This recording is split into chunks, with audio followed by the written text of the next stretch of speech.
The thing is that I am going to talk about myself, which I rarely do because well, for one thing, I prefer to talk about things I know nothing about. And secondly, I'm a recovering narcissist, and I didn't know I was a narcissist, actually. I thought narcissism meant you love yourself, and then someone told me there's a flip side to it. So it's actually drearier than self-love. It's unrequited self-love. I don't feel I can afford a relapse. But I want to, though, explain how I came to design my own particular brand of comedy, because I've been through so many different forms of it. I started in improvisation, in a particular form of improvisation called theater games, which had one rule, which I always thought was a great rule for an ethic for a society, and the rule was you couldn't deny the other person's reality. You could only build on it. And of course, we live in a society that's all about contradicting other people's reality. It's all about contradiction, which I think is why I'm so sensitive to contradiction in general, why I see it everywhere. Like polls, you know, it's always curious to me that in public opinion polls, the percentage of Americans who don't know the answer to any given question is always 2%. 75% of Americans think Alaska is part of Canada, but only 2% don't know the effect that the debacle in Argentina will have on the IMF's monetary policy. To me, is a contradiction. Or this ad that I read in the New York Times: wearing a fine watch speaks loudly of your rank in society. Buying it from us screams good taste. Or this that I found in a magazine called California Lawyer in an article that Shirley meant for the lawyers at Enron. Surviving the slammer, do's and don'ts. Don't use big words. Learn the lingua franca.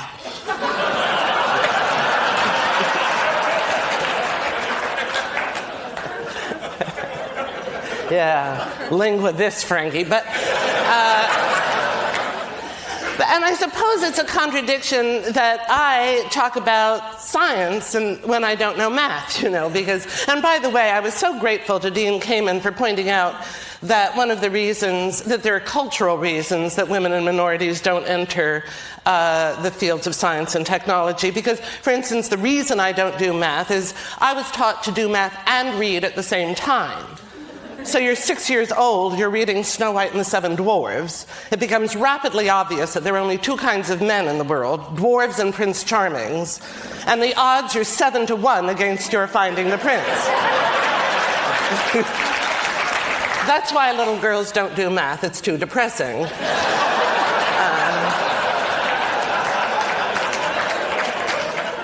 Of course, by talking about science, I also may, as I did the other night, incur the violent wrath of some scientists who were very upset with me. And I think I used the word postmodern as if it were okay.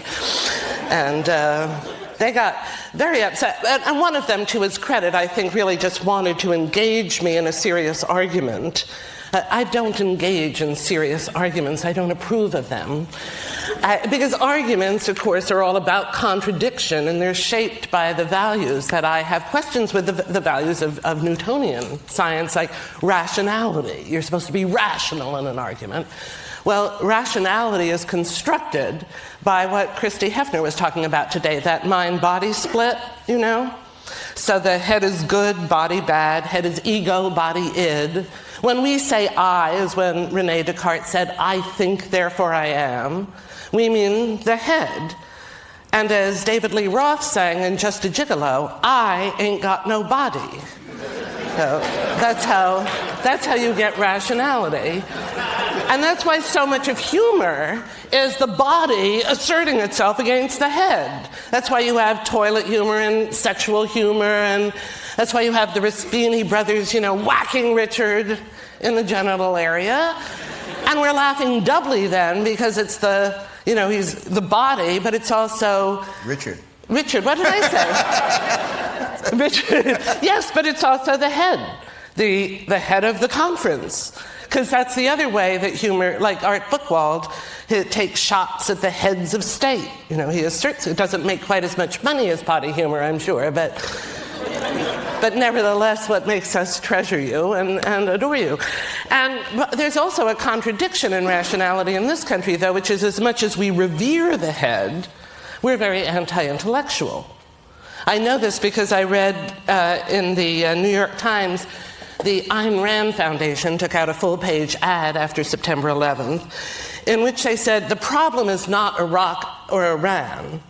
The problem in this country, facing this country, is the university professors and their spawn. And so I went back and reread The Fountainhead. I don't know how many of you have read it. And I'm not an expert on sadomasochism. But let me just read you a couple of random passages from page 217. The act of a master taking painful, contemptuous possession of her was the kind of rapture she wanted. When they lay together in bed, it was as it had to be, as the nature of the act demanded, an act of violence. It was an act of clenched teeth and hatred. It was the unendurable, not a caress, but a wave of pain. The agony is an act of passion. So you can imagine my surprise on reading in The New Yorker that Alan Greenspan, chairman of the Federal Reserve, claims Ayn Rand as his intellectual mentor. It's like finding out your nanny is a dominatrix. Bad enough we had to see J. Edgar Hoover in a dress. Now we have to picture Alan Greenspan in a black leather corset with a butt tattoo that says, "Whip inflation now."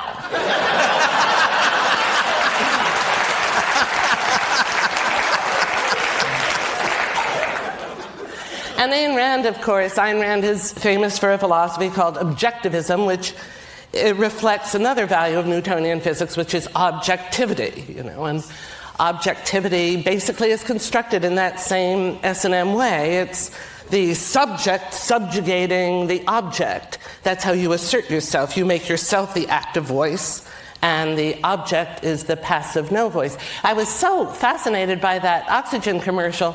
I don't know if you know this, but maybe it's different now, or maybe you were making a statement, but in many hospital nurseries across the country, until very recently anyway, according to a book by Jessica Benjamin, the signs over the little boys' cribs read, "I'm a boy," and the signs over the little girls' cribs read, "It's a girl."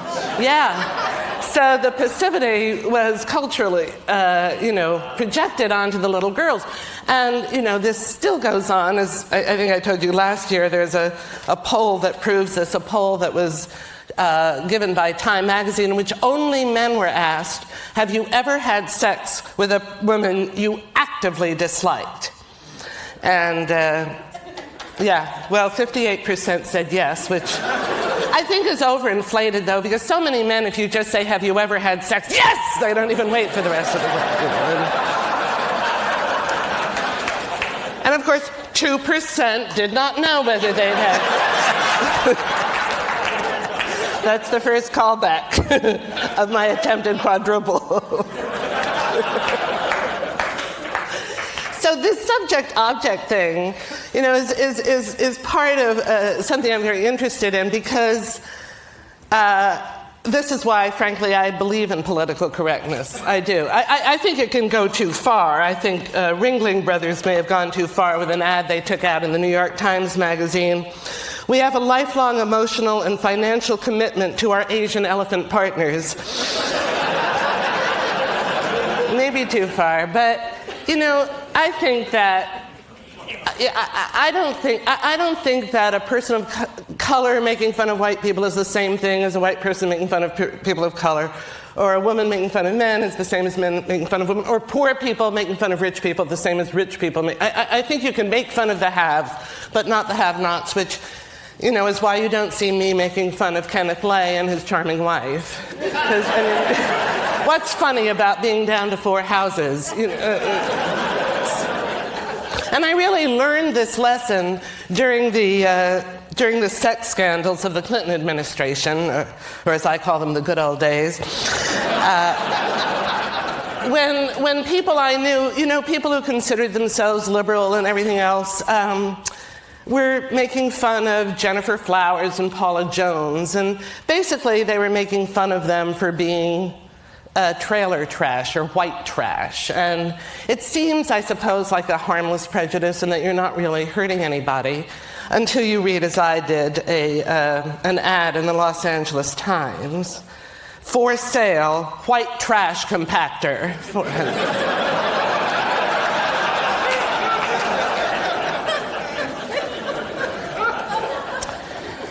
So this whole subject-object thing has relevance to humor in this way. I read a book by a woman named Amy Richland, who's the chair of the classics department at USC, and the book is called The Garden of Priapus. And she says that Roman humor mirrors the construction of Roman society, so that Roman society was very top-bottom, as ours is, to some degree, and so was humor. There always had to be the butt of a joke.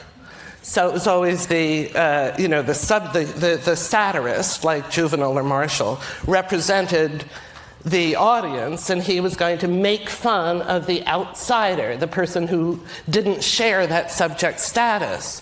And in stand-up, of course, the stand-up comedian is supposed to dominate the audience. A lot of heckling is the tension of trying to make sure that the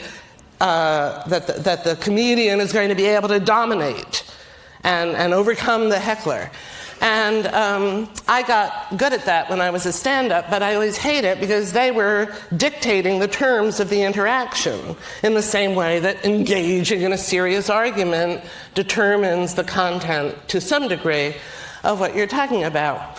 And I was looking for a form that didn't have that. And so I wanted something that was more interactive, and I know that word is so debased now by the use of it by internet marketers.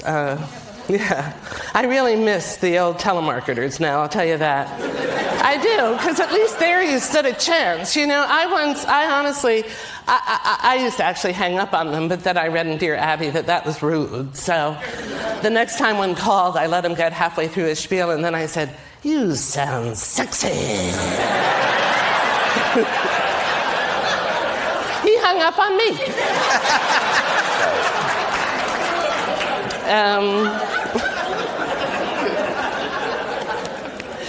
But the interactivity allows the audience to shape what you're going to do as much as you shape their experience of the world. And that's really what I'm looking for. And I was sort of, as I was starting to analyze what exactly it is that I do, I read a book called Trickster Makes This World by Lewis Hyde, and it was like being psychoanalyzed. I mean, he had laid it all out.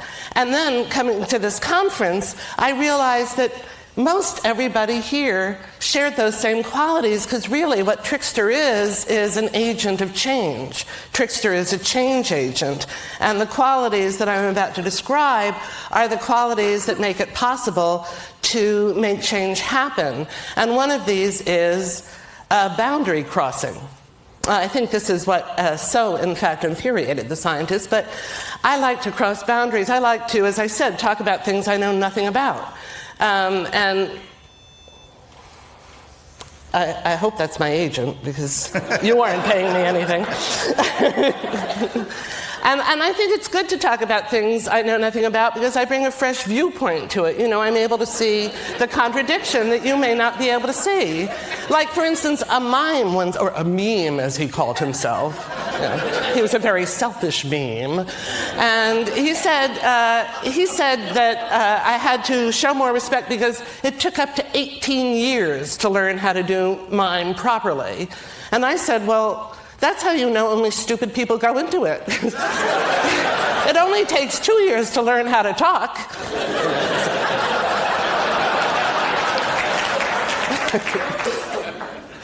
And people, this is the problem with, quote, objectivity, end quote. When you're only surrounded by people who speak the same vocabulary as you or share the same set of assumptions as you, you start to think that that's reality. Like economists, their definition of rational, that we all act out of our own economic self-interest. Well, look at Michael Hawley, or look at Dean Kamen. Or look at my grandmother. My grandmother always acted in other people's interests, whether they wanted her to or not. If they had had an Olympics in martyrdom, my grandmother would have lost on purpose.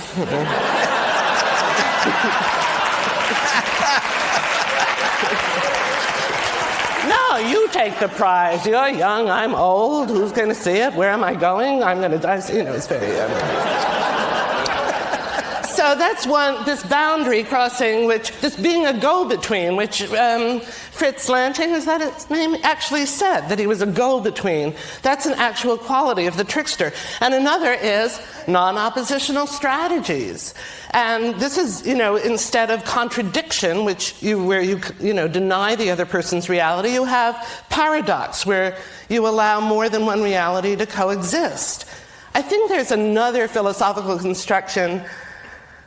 I'm not sure what it's called, but my example of it is a sign that I saw in a jewelry store. It said, "Ears pierced while you wait."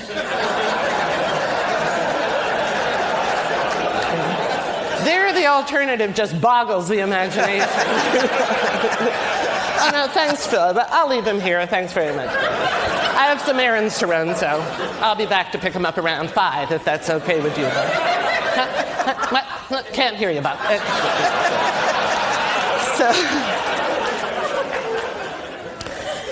And another attribute of the trickster that is smart luck.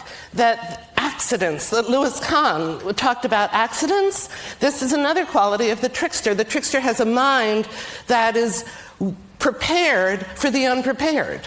That, and I will say this to the scientists, that the trickster has the ability to hold his ideas lightly so that he can let room in for new ideas or to see the contradictions or the hidden problems with his ideas. I have no joke for that. I just wanted to put the scientists in their place.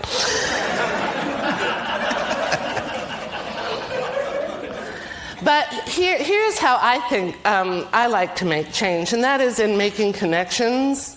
This is what I tend to see almost more than contradictions, like the what did he call those toes of the gecko? The toes of the gecko curling, uncurling, like the fingers of Michael Moschen.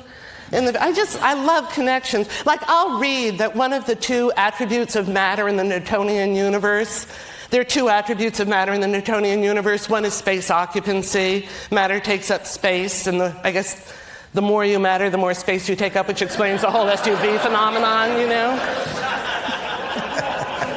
And the other one, though, is impenetrability. Well, in ancient Rome, impenetrability was the criterion of masculinity. Masculinity depended on you being the active penetrator. And then in economics, there's an active producer and a passive consumer, which explains why business always has to penetrate new markets. Why we forced China to open her markets, and didn't that feel good? And now we're being penetrated. The biotech companies are actually going inside us and planting their little flags on our genes. We're being penetrated. And I suspect by someone who actively dislikes us. And that's the second of the quadruple. Yes, of course, you got that. Thank you very much. I still have way to go. And what I hope to do when I make these connections is short-circuit people's thinking, make you not follow your usual train of association, but make you rewire. And literally, it's when people say about the shock of recognition, it's literally recognition, rewiring how you think. And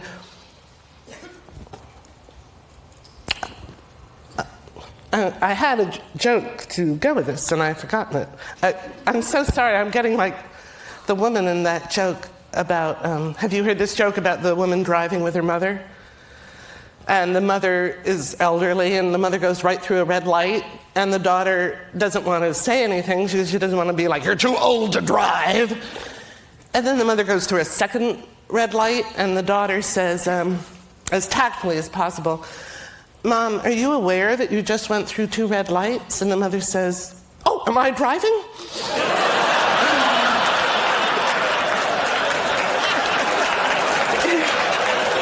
And that's the shock of recognition at the shock of recognition. That completes the quadruple.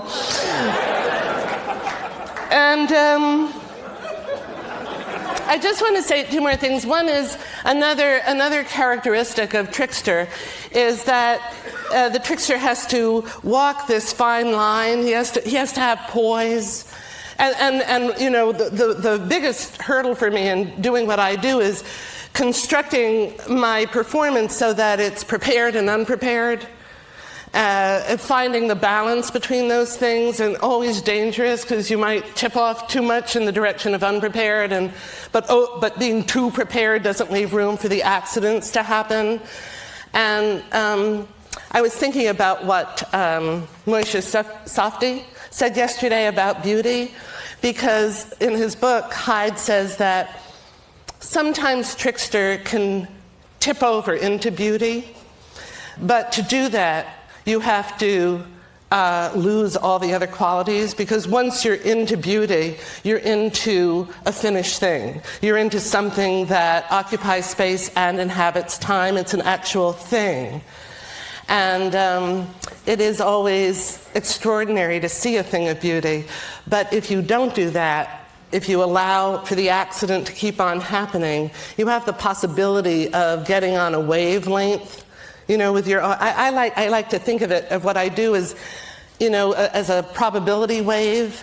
When you go into beauty, the probability wave collapses into one possibility, and I like to explore all the possibilities and the hope that you'll be on the wavelength of your audience. And the one final quality I want to say about Trickster is that he doesn't have a home. He's always on the road. And I want to say to you, Richard, in closing, that in TED you've created a home, and thank you for inviting me into it. Thank you very much.